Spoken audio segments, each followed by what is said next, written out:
Good evening, and welcome to another episode of Que-stead-Que. What you gonna do? I don't know, but something's gonna grow. It's the Que-stead show. Good evening, everyone. It's 5 o'clock, so I guess it's evening time. I'm out here at the compost bin.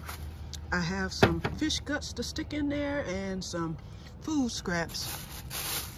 And you can see that it's moist. I've been wetting it down, and it's been raining for all week, actually, from Sunday. We had a nice day yesterday. I went fishing, and I meant to film while I was there, but I forgot. I only caught 4 fish, but it was enough for dinner. So anyway, today it's getting ready to rain now. I can hear thunder in the sky, and you can see how dark it is. But anyway, let me pour the fish guts in, and this is from yesterday. Uh-oh, I got 2 bags in there. Hold on. Paper towel too, I can let that stay in. The paper towel have scales in it. Uh-oh. It's still frozen. I like whenever I put fish guts out here, I like to have it frozen so it's not smelling. Hold on, I might have to set the camera down for a minute. Give me a second here, y'all. Y'all can look at the microbes while I'm doing this. Hold on.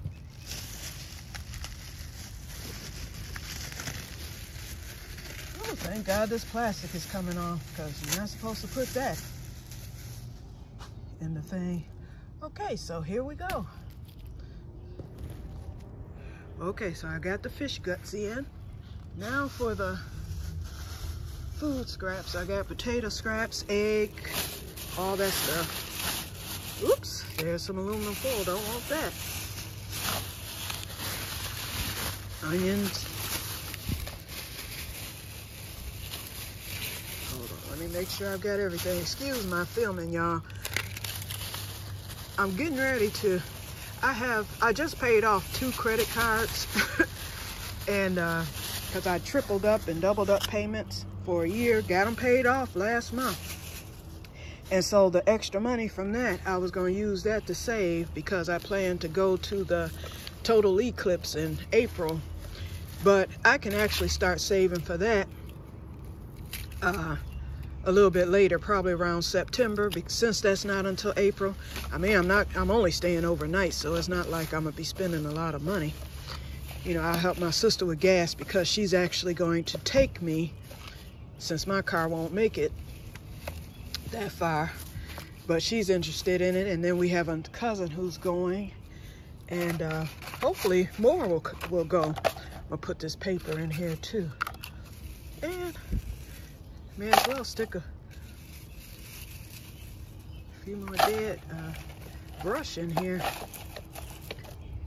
Okay. Since it's starting to break down a little bit. There we go. And I like to put my fish guts in there frozen. I think I'm repeating myself, but I'm not sure. I like to put my fish guts in there frozen because it doesn't smell. And then I can get them covered and buried. Okay, where's my rock? Here it is. Although I haven't seen any animals around here, and I'll take this garbage in the house, because I know that fish smell will kick in. Okay, now, while I'm out here, why am I smelling smoke? I hope there's somebody else, because I am definitely smelling smoke out here. Somebody's burning the fire. Okay, that's kind of scary. Okay, I came and went along the fence today. These are blackberry bushes. Up here is a tree, actually, and it was over my roof, so I got that cut. I took my little rake and pulled the branches down, and I got them cut from over my roof. Okay, and they have blackberries coming. They're green, but they're coming. And I pulled some weeds alongside here. It's starting to rain, so this is going to be quick. That'll keep me from going overtime and you can see the brush. I went along this fence again, cut up here, pulled that down, went in my flower beds, got that cleaned out. I still have to do my vacuuming of the little helicopters. I fluffed up my dirt so that I can get my carota peas to come up. Checked out my plants. They're doing good. I had to pull one leaf off of the patty pan, and I cut half of that leaf because it wasn't bouncing back. But they're looking good compared to the other day. This rain has done the trick. I pollinated my cucumbers and I pollinated my squash over here because I have some females. So, and there's the female right there. It's growing real good. So I pollinated that, and I've got one to pollinate back there, and I have a squash flower there. And since this is an edible one and I'm having fish tonight, I'm gonna have a squash. Nah, I'm gonna leave it there for now because I might need to pollinate this female. Oh no, I've got another squash flower in there. Let me pull this one off. I got it, y'all. I'm gonna eat that squash flower tonight. Okay, I came over here. Now, oh, I didn't show y'all real quick. And since I'm getting wet, I may as well get wet, okay? It's not raining that hard. As long as it doesn't lighten, I'm all right. I see another. Let me get this weed out. Got it. See, my flowers are starting to blossom. And that's because last year, all this was cut out. I didn't even have flowers last year. This was all dirt. So it grew back this year, and I'm starting to get my blooms. This one is, I think they're called Shasta daisies because they are yellow with the little black dot in the middle. That's what these flowers look like. And these will bloom in July. My flowers bloom in a staggered pattern, but once they bloom, they'll be here the rest of the summer. And then once they die off in September, I will be cutting that down again, so that I can get those beds cleaned out before winter. This one is starting to blossom, and these flowers will be orange and yellow. I've got to get over there again. I just weed whacked that and cut this tree last week. Look at that, it's growing back already. I pulled the weeds around here since I got my blooms, and I let this milkweed grow around it. I've got one there, and then that one there. And then I've got a flower right there that just came up. And over there are two flowers. They've since died back, so I'm gonna pull those up next, well, this weekend when I come out here to weed whack again. This is that brush. DTE, the electric company, came because I had brush around the power lines, and I do again. So they're gonna end up coming back. I told them, just cut the trees down and be done with it. No, it's gonna take years before. I know how these trees around here grow. Okay, I'm in a forest. And all these are my neighbor trees with the exception of these here. Look at that. I'm gonna call them out here. They gotta come cut again. And they used to make the wood chips, but because there's so many trees in our county that need cutting, they don't have time anymore, so they just leave the brush there, and it's up to you to get it dragged to the corner. So I had my friend to do that last year, so he's gonna be coming back, or either I'll be dragging it myself. But look at all that. It's gotta be cut again in 1 year.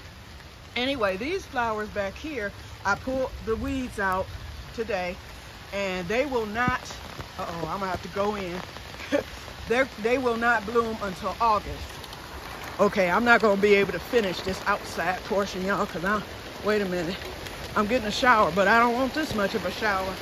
Okay, I fluffed up the potato bed since I had that new potato to come up. Maybe the other ones will come up.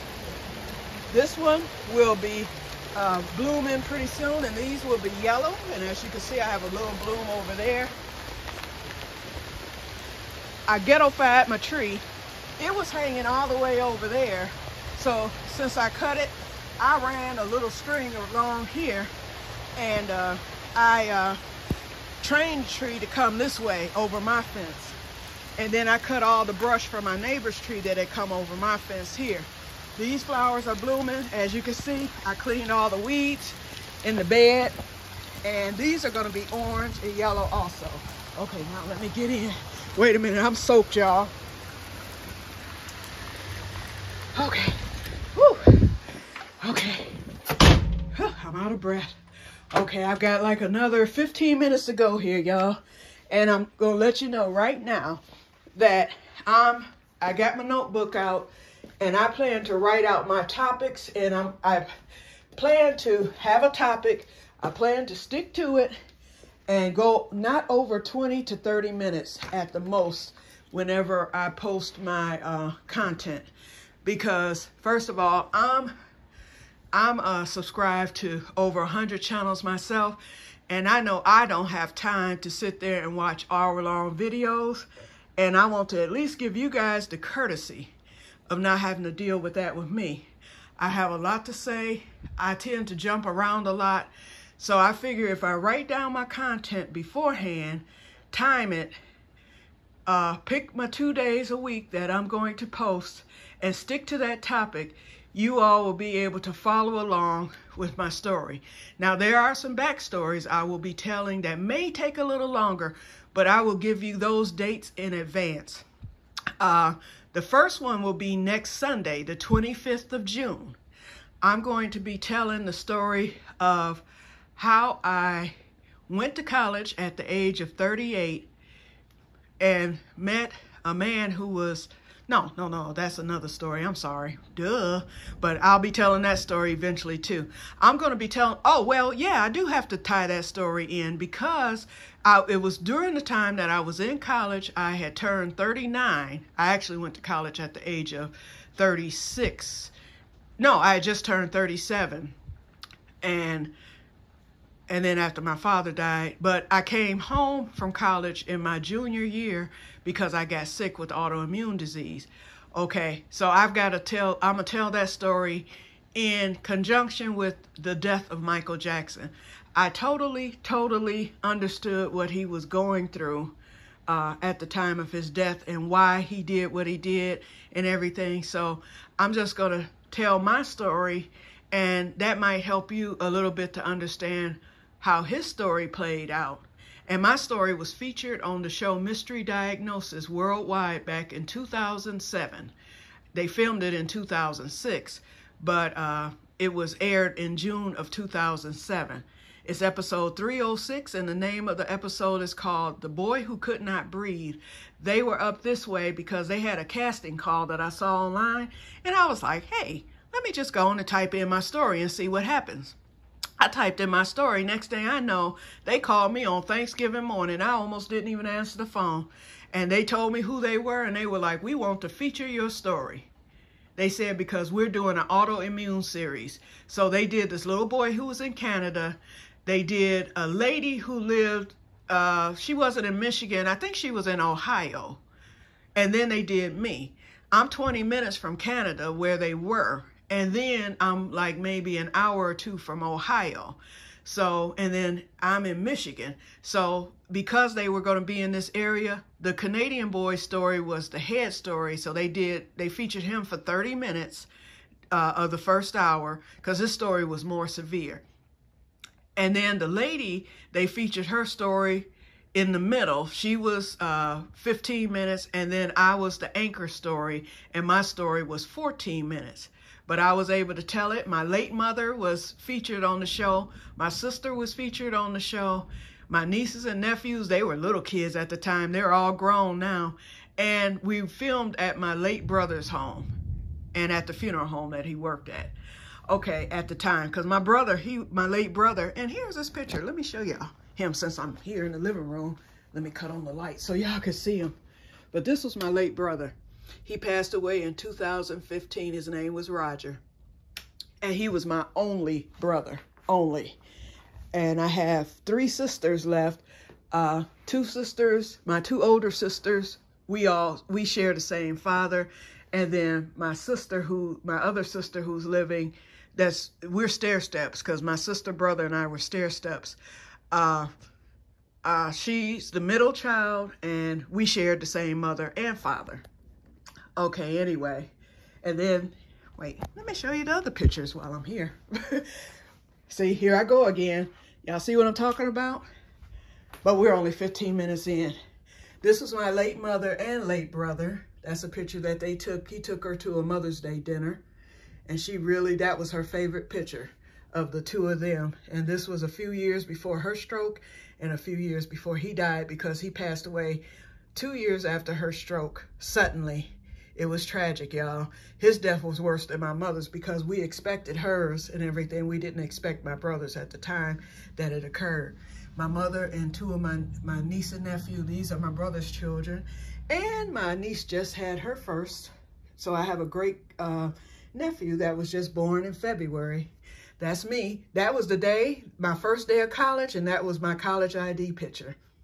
And then this is my mother's mother and father, my grandparents, and then the first cousin there.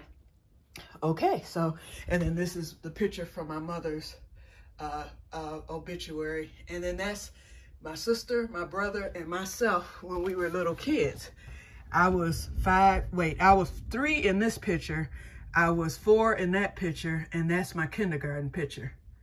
No, I was 3 in that picture. That was my kindergarten picture, and then that's me in the first grade.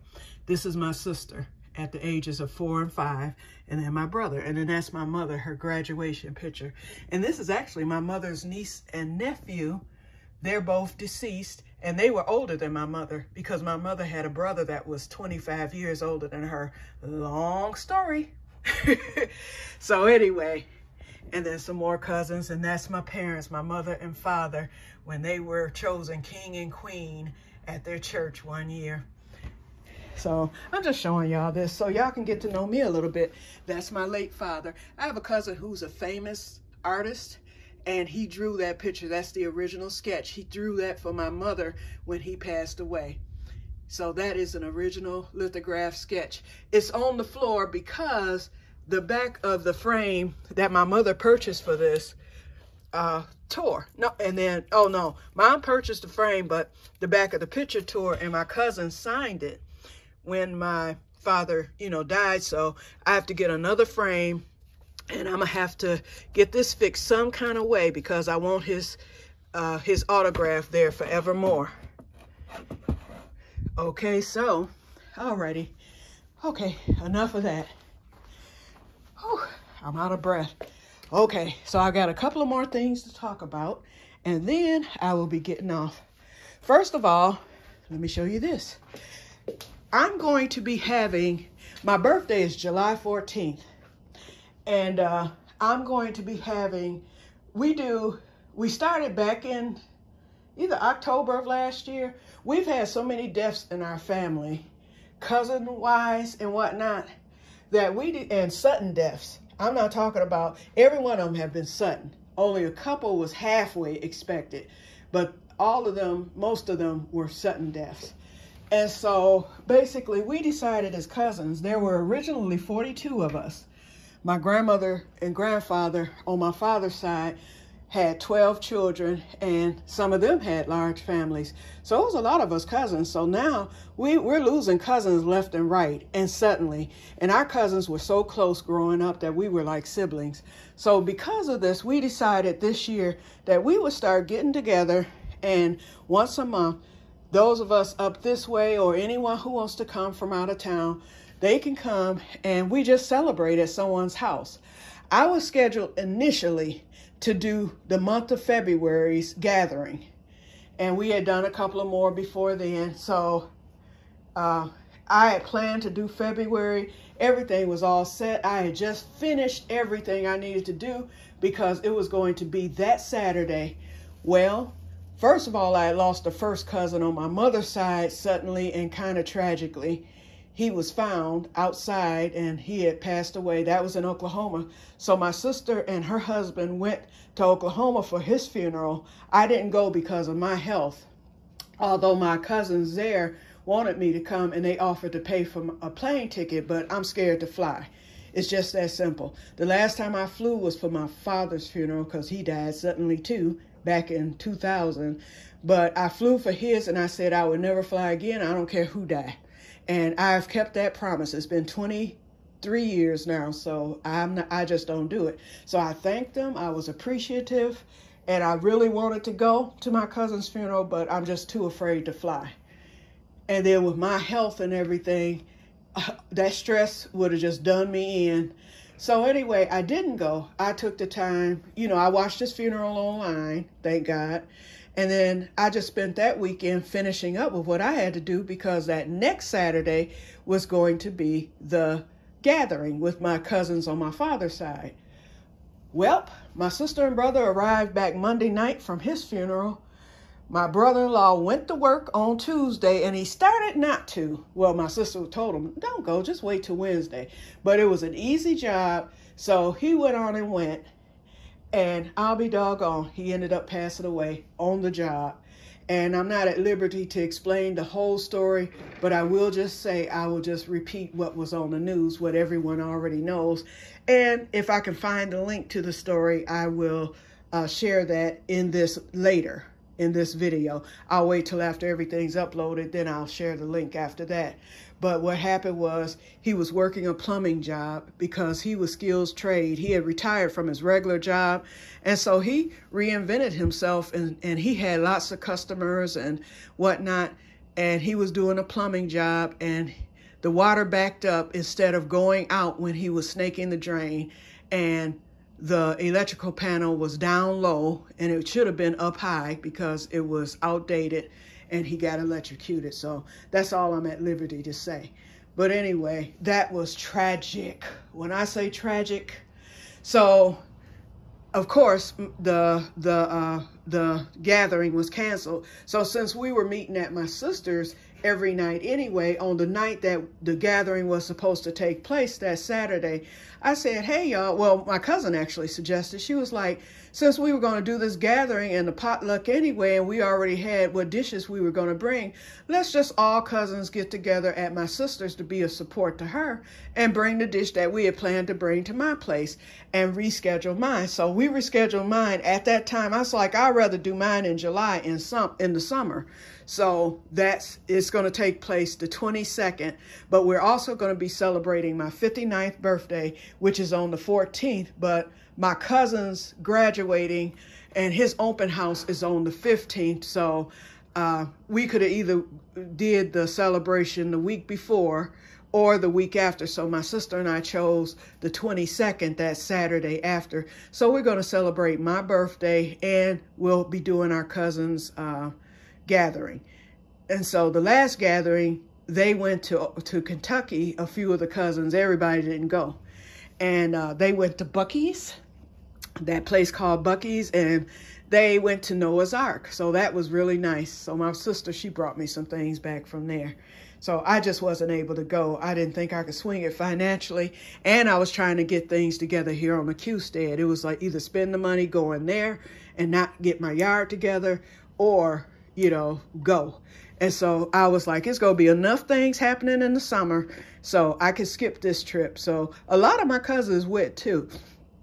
And they actually met here as their takeoff spot. So I didn't see them, but because I was in bed. This is a picture of me when I was 2 and my sister.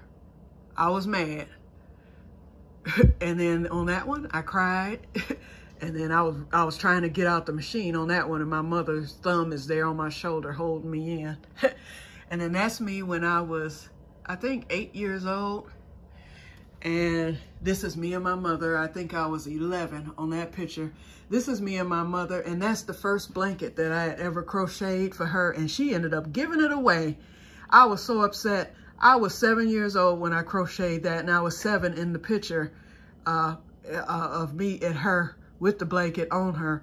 I had a natural talent for crocheting. That's another story that I will tell later. This is my sister and brother and I on his wedding day back in 1985. And then that's me and my late next door neighbor, Miss Gordon, when I was 12. That's a picture of my brother and a picture of my sister and I. Okay, that's just my refrigerator stuff, okay? And then this is a picture of me when I was, I think I was 12 or 13 on that picture. Okay, I'm just jumping all over the place, but look, y'all, this is what I came in for. So I got those mason jars put away. I told y'all they were getting ready to get hidden since one came up missing, and then I just kind of cleaned the table off. I left my figs, and as you can see, I've just about finished off the golden figs. The mission figs are still there. I'll eat them, but ugh. And then I still got I kept my honey out, and next week I'll be getting the clover honey, which is a lot darker, and so I can try that out and decide which one I want to get the bigger size of to last me for the winter. Okay, so all right, so let me get out of here. That cotton I had promised to show y'all, I gave some of it to my sister, so I've got these bowls right here, and I was planning on growing some more this year, but I decided not to, but I did start some seeds for my sister. But this is still enough for me. Once I get my spinner, I can spin this into yarn, and and just make a little ball, and I'm gonna make a dishcloth out of it. So that's the reason why I planted the cotton. Cotton is legal to grow here in Michigan. The southern states, it is illegal to grow cotton in your backyard because of the boll weevil eradication program of 1973, I believe. But up here, we don't have to deal with boll weevil, so they tell us to have at it. So I bought my cotton seeds from somebody in the South because people grow it anyway, I'm quite sure. I bought it from a farmer, and I grew it last year. It bolled in August, and I knew we were running out of daylight, sunlight. We were running out of high temperatures, even in the greenhouse. So my bowls never opened. So as an experiment, I put them in this mason jar here, and I brought it in the house, and I put them under the grow light. And I put them in water. I cut the branches off of the plant itself because the plant had gotten real big. I just cut the branches off just like they are now, stuck them in the water, put them under the grow light. On Thanksgiving Day of last year, 2022, the bowls opened. I couldn't believe it. And so on Christmas Day, they finished.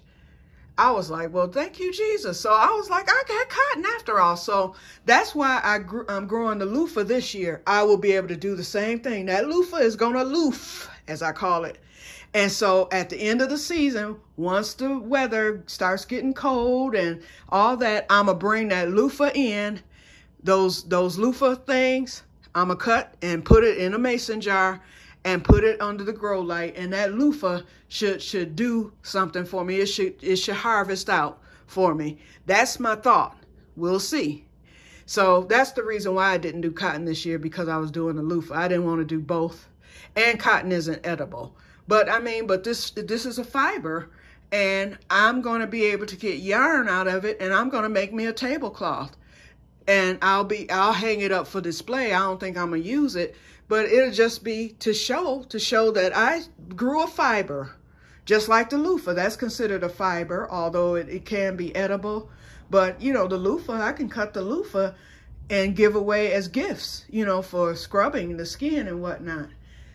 Same with my aloe. You know, aloe is edible, but last year I grew aloe vera, and I made salve when the plant began to die. And they were small aloe vera plants, so I made 2 things of salve, and I used that for burns and whatnot, and my skin. Okay, so I just wanted to tell you about that. I knew this was gonna happen. I knew that I was gonna just be talking. Okay, so now I'm in the dark. Wait, I can cut on the light. I'll just close the door, dim the light a little bit. Okay, I'll leave the curtain open because the rain will eventually stop, which it already has actually. And let me cover up with my new blanket because it's kind of cool in here. I love this blanket, y'all. I got this yarn. I actually saw this on a YouTube video. It's called the Primavera blanket. And I had never made a granny on the straight blanket. This is a granny stitch, which is my favorite stitch. And the colors were all just kind of mixed in together. And I just loved it. And when she said how many skeins to get for this blanket, I actually made the blanket bigger than what she called for. She called for 169 stitches. I did 189 because I didn't think that was, I didn't think 169 was going to be enough but it would have been. But even with me doing the 20 extra stitches, I still had 2 skeins left over. So what I am doing now is I'm taking the 2 skeins and I'm making me a little shawl, a little summer shawl. Just a scrap shawl. I'm just running it all together. So as you can see, I still have a ways to go. So I hope to have this done by the time of my party on the 22nd, because I know by then it'll start getting cooler at night in July. And I have other shawls over there. And then I have a prayer shawl I had made for my mother and her friends when she was sick. So whenever her friends would come to pray for her, we would either, I'll tell them they could wear the shawl while they prayed for her, or they could wrap the shawl around my mom. And so that shawl is right there. And I only use that for funerals. I wore it to my mother's funeral. I used it there and I wrapped it around me for comfort. Then I had a lot of yarn that I bought up. A friend suggested because I told him every time I bought yarn, because my mom asked me 2 years before she died. It was like 2000, it was the early 2018. She said, "Quietta, I know you're working on stuff." She said, "Can you go out?" And she's like, "Go to my bank account, get some money out." She's like, "And get yarn for her best friend, Sister Bowie, Sister Harper, and then her goddaughter, Valerie." They were the 3 who would come to see her. I mean, a lot of her friends from church and friends in general came to see her, but every single week, those 3 came to see about my mother. If it wasn't every week, it was at least once out of the month, if not more. Miss Harper came every single week. And then Miss Bowie, you know, her health is kind of down, so she came when she could. And lots of times she'd be in the hospital, and sometimes she'd be in the hospital when Mama was in the hospital, and she'd get herself right up to Mama's room. And then Val, her goddaughter, came whenever she wasn't working, because at the time she was working 2 jobs. So anyway, Mom wanted the 3 of them, and she told me what colors to make for them. And she said, make them up, she said, and put them away. She's like, I'm going to pray for them. She was like, and after I pray over them, I want you to put them away. And I want you to present them to them after I pass away. And I said, okay, I'll do that. And that's what I did. Now, Val got hers early because Val ended up having a heart attack like a year before Mama passed away. And Mama said, get Val's prayer shawl down. She was like, and I want to pray over it some more because she had the heart attack. She was like, and I want you to give her hers early, because it will be comfort to her, and she'll know she'll have something that I prayed over based on her condition. So I did that with Val. I didn't tell her about the other prayer shawls. I just told her that Mama had picked out the colors, told me what to get, and wanted me to make her a prayer shawl. I didn't give away the secret of her passing. I just wanted her to have it early. I told her later, after Mama passed, I was like, technically you weren't supposed to get it until after she passed, but she asked for me to give it to you early because she wanted to pray over it some more after your heart emergency. And Val just loved that shawl. She loves it, and she still uses it. And so Miss Bowie and Miss Harper, they got theirs. When Mama died, I told them, I said, I have a prayer shawl that you will be given before her funeral, because they both were able to come to. We couldn't invite but 10 people to Mom's service, but we got away with getting 20 in there. And then Val wasn't even in the group, and that was because Mama's family. So we had to decide. We had to make that horrible decision. And I was like, Pam, I said, Val, it's going to be a lot of folks in the parking lot, which it was. And I said, they're just not going to be able to come in. I said, so meet us. I said, be there in the parking lot. And Val, they let people come in for the bathroom. Val came in to go to the bathroom, and she snuck herself. She was like, I snuck in that funeral. I was like, thank you, Val. I'm glad you did it. I was hoping you would. So she did it. And so she was able to attend her godmother's funeral, because we felt so bad. But Miss Bowie and Miss Harper, you know, they were both, well, Miss Bowie was sick at the time. And then, so she had to be in there. And then Sister Harper had to be in there. We just had to do it. And so it was just difficult. And then Mom's brother and then her family came from Oklahoma and whatnot. That pretty much was it. And then, you know, I think, well, oh, the grandchildren and us, that's how we were able to get by with 20. It was just no way we could make it with 10. Otherwise, Mama's family wouldn't have been able to come. And Mama had one brother living, and that was her final brother. So he was there. And then he's sick. So the nieces and nephews had to bring him, you know, and it was just, so they were like, okay, we'll let y'all do 20 because we have an overflow room. So folks had to sit in the overflow room. We were spaced. And that's how we did Mama's funeral. But anyway, so they wore their shawls to the funeral. Miss Bowie and Miss Harper, they wore their shawls to the funeral. So that was nice. And they still have them forevermore. They know that Mama prayed for them, prayed over the shawls, and they know Mama wanted them to have it. And Mama chose she chose everything about it. And she purchased the yarn. She had me to get the money out her bank account and just make them for them, and she did what she needed to do. So I'm thankful for that. And then I have mine. And then my friend suggested, she was like, well, since you did that for your mother's friend, she was like, girl, go buy you some yarn when it's on sale. She was like, buy you some yarn and have your mother to pray over the yarn itself. And I still have a ton of yarn that my mother has prayed over, my late mother prayed over, to make more shawls later. And so I made a couple. I've got one. Let me show them to you. And look at here. I'm at 36 minutes, y'all. I promised to cut this. Okay, here's a shawl here that I made. This is one that I made. Another one, this is one I made, and then that one right there.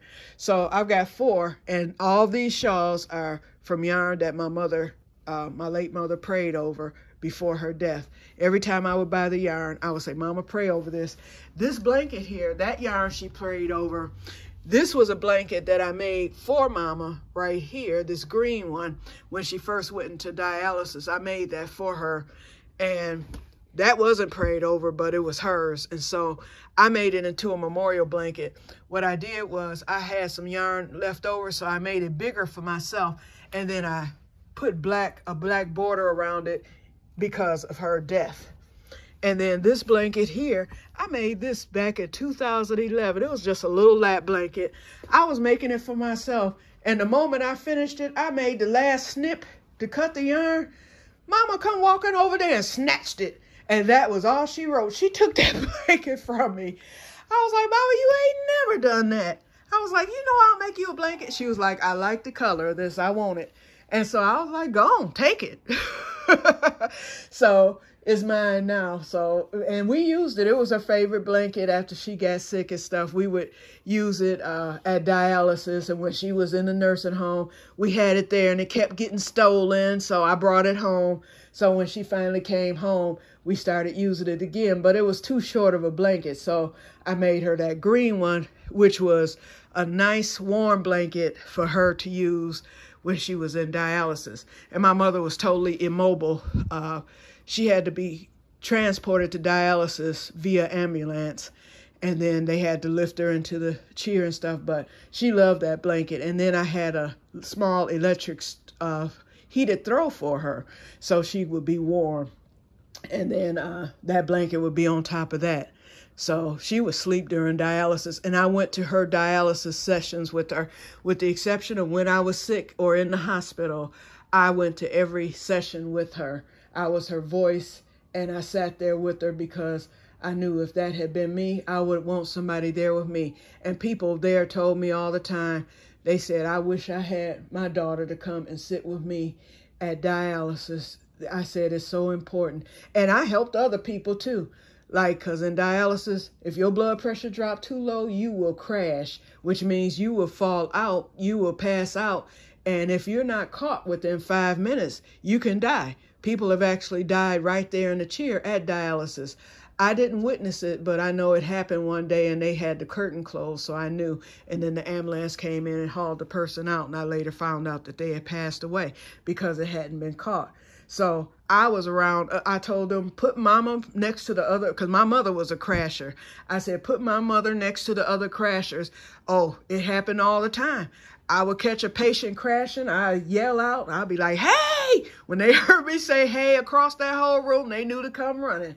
And when mama would crash, they do the same. And I had my job. My job was to run to the corner and get the oxygen tank. I would get the oxygen tank. By the time they got up there, that oxygen tank would be there, and I would have the oxygen cord wrapped, because the cord was right on the machine. I would just plug it in. As soon as I go to grab it, I grab that oxygen cord, plug it in, roll it to the person. When they got there, all they had to do was put it on their nose and run the sodium in the machine. They just pressed a button.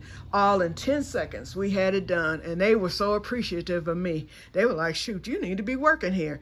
I'll be in there sweeping and stuff, because I wanted it comfortable, not only for my mother, but for the other patients. And I met so many, and I stopped counting at 50. So many passed away. Some people didn't. Mama was one of the longest living ones from the original crew that she was on shift with. When it was over, it was only one other person who had came after her, actually, that was still alive when she passed away. Mama lived 7 years, and the doctor told my brother the day she came, he was like, she got 3 months tops, because she had that stroke and her kidneys failed as a result. He was like, she'll be gone in 3 months. He was like, do you want to do this dialysis, or do you want to press on? He was like, we can do it. He was like, but it'll buy her 3 months. He's like, and that'll give you time to plan her funeral.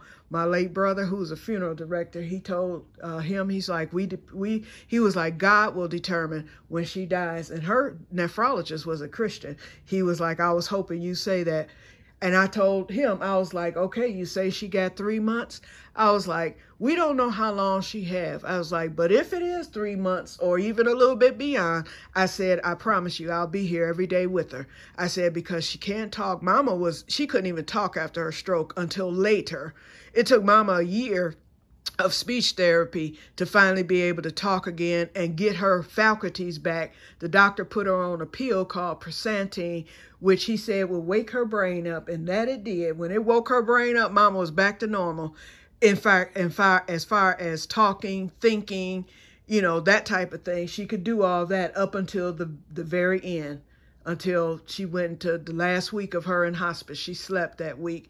But before then, she could talk. She could let us know her needs, wants, and all that. So anyway, we were so thankful to hear her voice again after a year.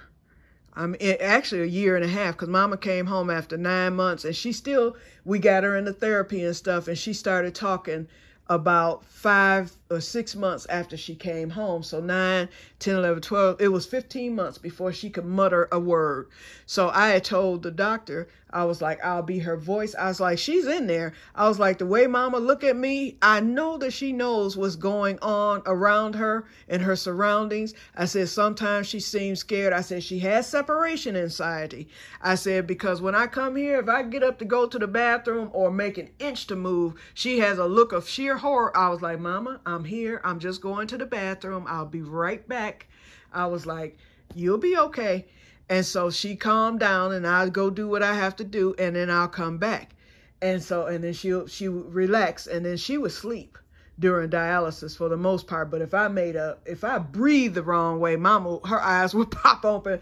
So I would tell them all the time, she's in there. I was like, don't ask me how, but I know she knows exactly what's going on, and she's depending on me. I was like, so I'm going to be here for every session. And I was. And if I got sick or whatever, my sister would take off, or either we'd get a friend to come in, and they sat with Mama at dialysis. But she was never there. It was just a few times where she was there alone, because it was just circumstances where nobody could be there. But I can count on my fingers the time that she was there alone. And on those times when she was there alone, then believe me, the people, she found such favor with the people there, and the other patients and stuff, they kept an eye on her.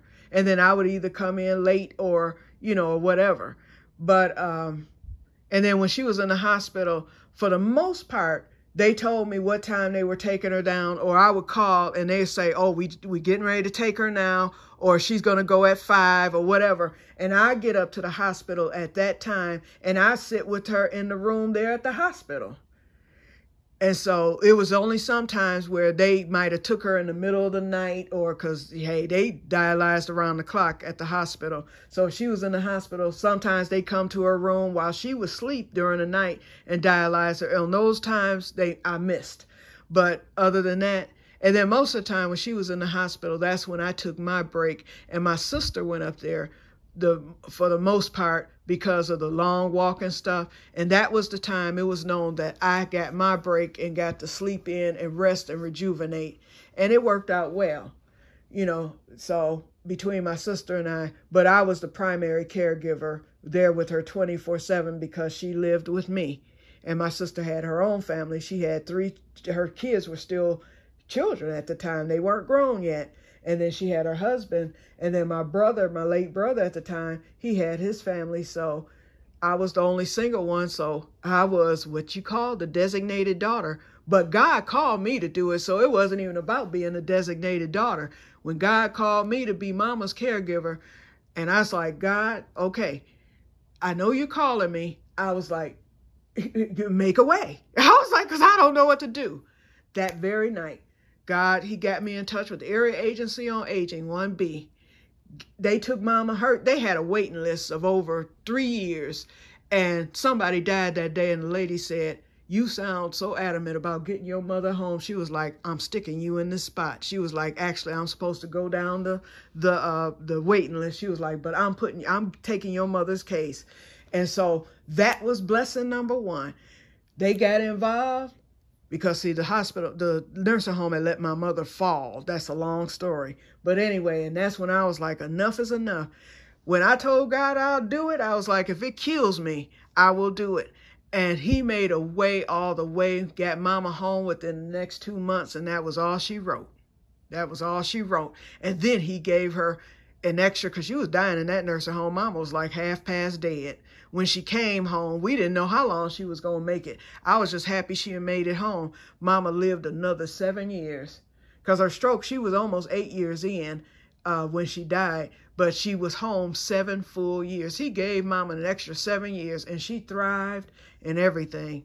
Okay, I done went into another story. I'm sorry, y'all. Here we are at almost an hour.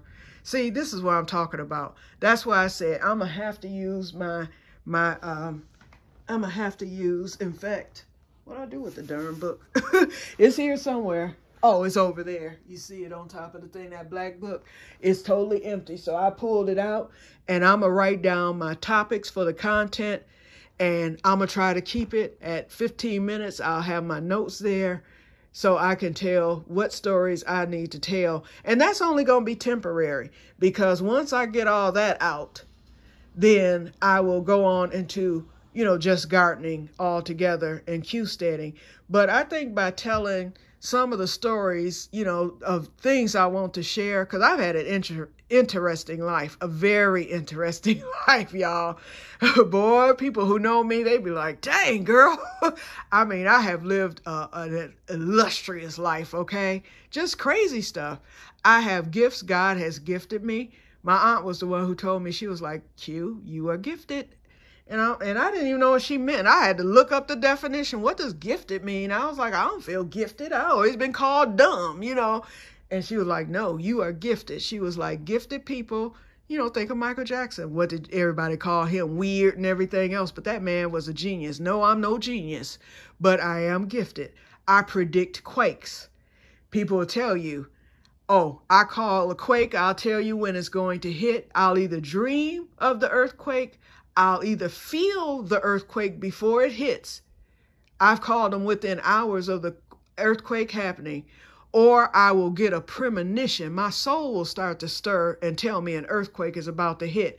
And I can usually tell you the location. If you go on my Facebook page, and I'll give you my Facebook handle, it is Que-stead-Que Davis. You can go all the way back to the year 2008 and find where I've been posting on Facebook predicting earthquakes, and every one has been accurate. Every last one of them. I've yet to mess up. And so, and I did the recent one, the one that hit in California. Now, I don't always catch the ones that hit out of the country, but usually when it comes to the United States, I could predict the earthquake. I called the geology center, and they were telling me that other people, they used to have a special task force, the U.S. government, because people was telling that they could predict the earthquake, and they had sensitivities to it, and they were able to prove it. They could tell them, okay, an earthquake is going to hit at such and such a place, and they started getting these people to the geology center and stuff, and the people were helping the scientists to learn more about earthquakes. They told me this when I called. They said, but the monies ran short, and they stopped the program, and they said they've been begging them to start that program back. But a lot of the people stuck with it even after they stopped paying them, because they were paying the people to do this. Even after they stopped paying them, they were so adamant about it that and so dedicated to it that they continued to do it on their own, free of charge. And that's probably what the government was wanting anyway. But the point is, but some of them didn't, because they couldn't afford to be traveling and all this other stuff. So when I told them about me, and I told them it was a big earthquake that had hit, and it startled me so much. I felt that I could have saved lives if it was a way for me to have called somebody big to let them know and warn them about that particular earthquake. I think it was that Alaska earthquake that hit a few years back, but it startled me so bad. I was like, I should be able to save lives. But I do. When an earthquake is going to hit in the state that I know of, and I know I got friends there, I tell them stay vigilant. And if I can save lives and people get the word out, listen, I know of somebody, y'all might think it's crazy, but she predicts earthquakes. So listen, she don't know when it's going to hit.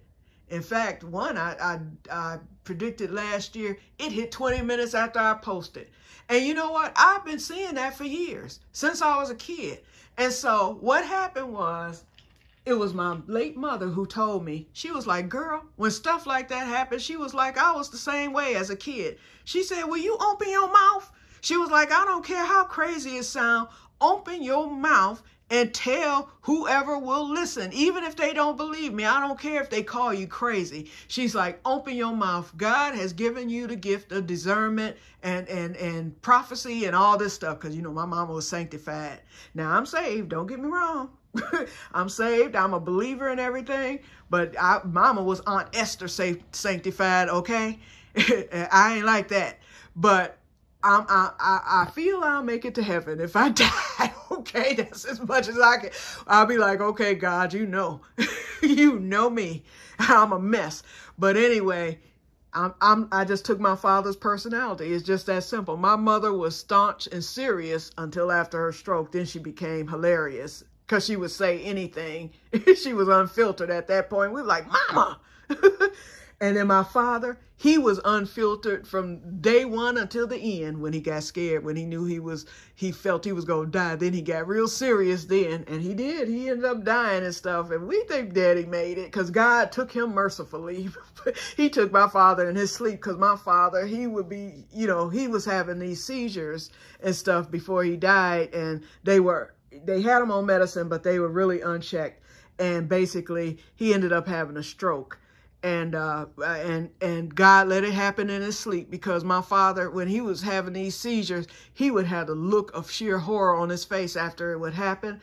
And he had to type, they were called TIAs. So he didn't lose consciousness, but sometimes he would fall, or he would have it and he would start shaking, and we knew he was having it, and we'd get around him and make sure that he was stable or get him to a seat or whatever. And this started happening the July before he died. He died January 19th. His prayer was he wanted to see the new century, and he wanted to live to the year 70, because none of his brothers and sisters had made it to the age of 70. And now his last three remaining sisters and brother out of 12, they are in their 80s, mid to late 80s at that. So they made it past 70. And his last sister that died, she was like 77 when she passed away in 2019. So my father didn't make it, though. He made it to 68, but God let him see the turn of the century. That's what he wanted to see, and he got 19 days in. And my father was coherent up until the end. That's why when he passed away, my mother found him passed away. He had died in his sleep. She said he was up that morning. She went to work. He had a doctor's appointment that day. He didn't show up. The doctor called her number at work. So she went home, and then that's when she found him deceased. So anyway, so God was merciful. So we know he went to heaven, you know, because when he got saved, he got saved. Boy, I tell you, my father was a mess. And even after he got saved, he was still hilarious. So I took his personality all the way, okay? So I'm like him.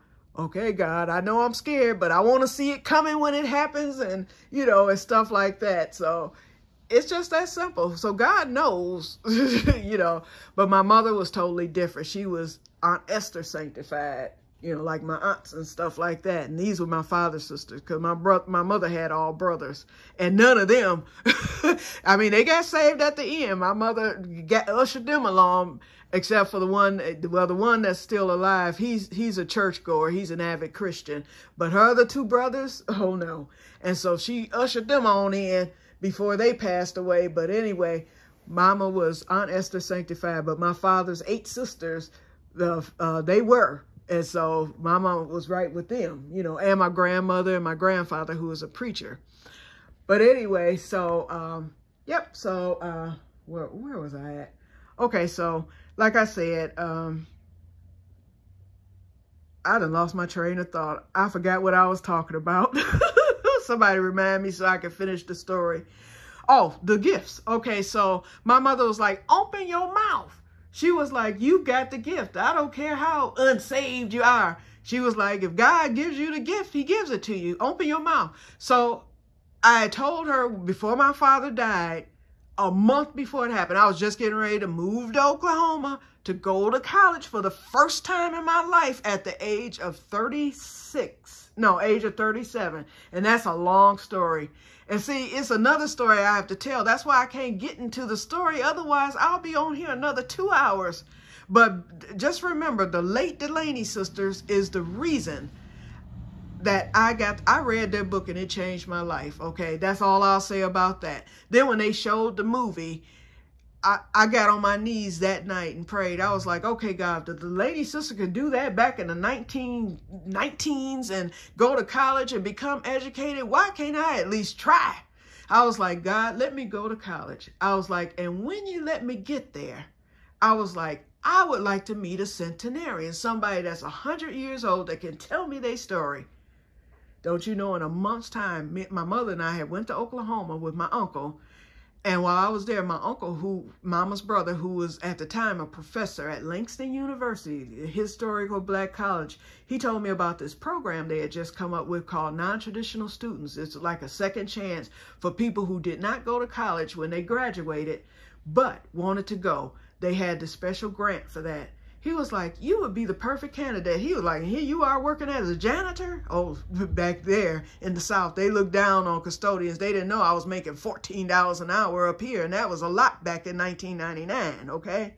But anyway, in Oklahoma, janitors made minimum wage and they were looked down upon. So he was like, you work as a janitor? No, you're going to college. So he took me for a tour on the campus of Langston. I went on the tour. They told me, put in this application. I did it. They contacted me a month later in August. I had to be back in Oklahoma. Well, they said, come to Oklahoma. We're going to accept you because I had to send a letter. I had to send an essay, a 2,000-word essay explaining why I felt I needed a second chance and whatnot. So they accepted me. They accepted my essay and they accepted me into the program, okay? The 10 people, it was going to be 10 people, so I was one of the 10. So I had to be back in Oklahoma by December the 5th to take the ACT and SAT. I had never taken this test before, but they gave me plenty warning. I got the letter in August. I started studying for the ACT and SAT. The other custodians that I worked with at the time, oh, they were like, you'll never make it. Why on earth would you leave this job and go down there to college?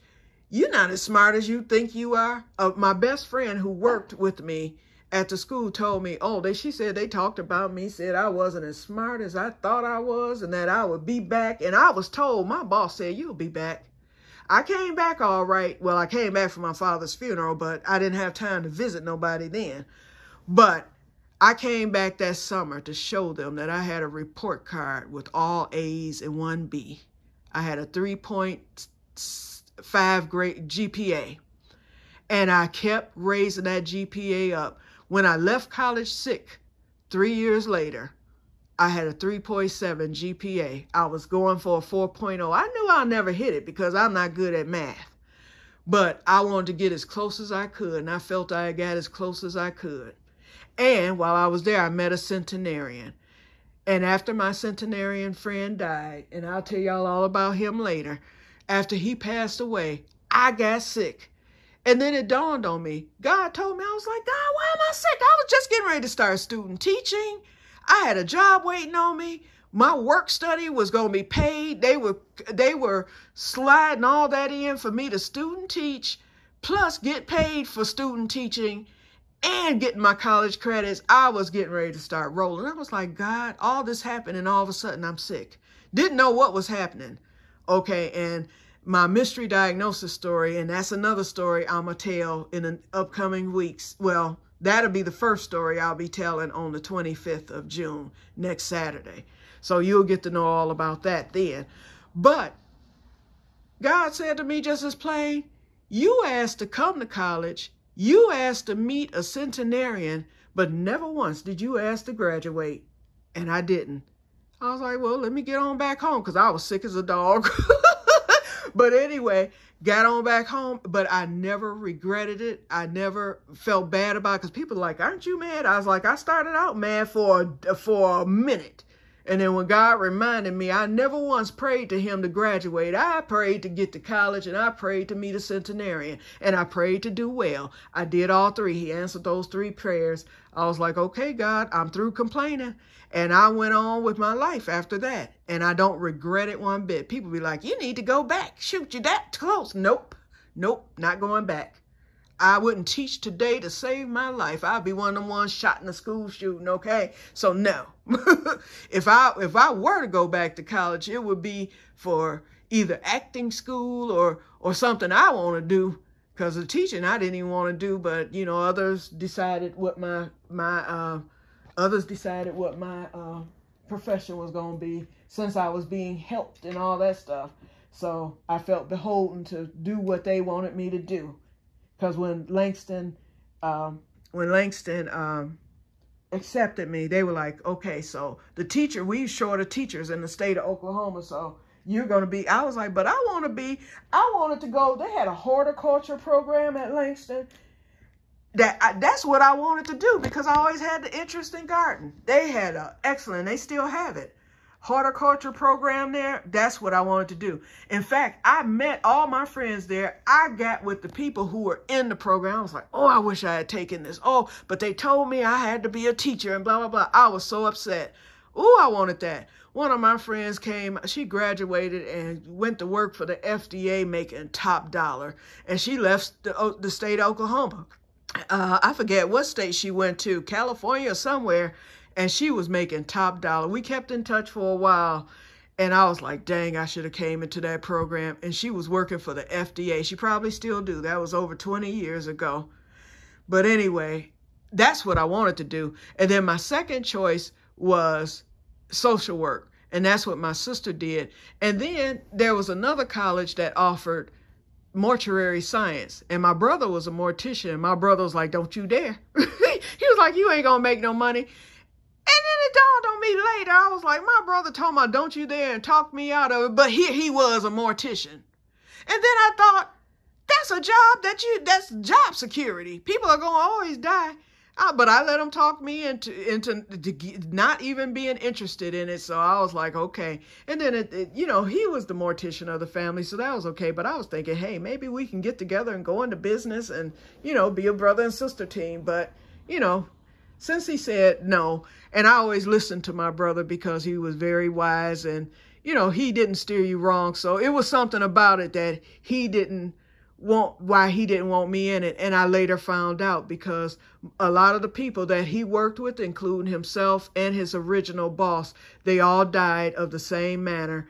And I truly believe it was from that embalming fluid and whatnot. And perhaps he was just protecting me, knowing that at some point I was going to be taking a risk working around that formaldehyde. Okay, we're over an hour in, and I done jumped off into another story. But anyway, like I said, let me finish this up and then I'm done. Ooh, and the sun is out. But I'm not going back outside to show y'all the rest of the stuff I did. But just know I pulled weeds all over today because of the rain.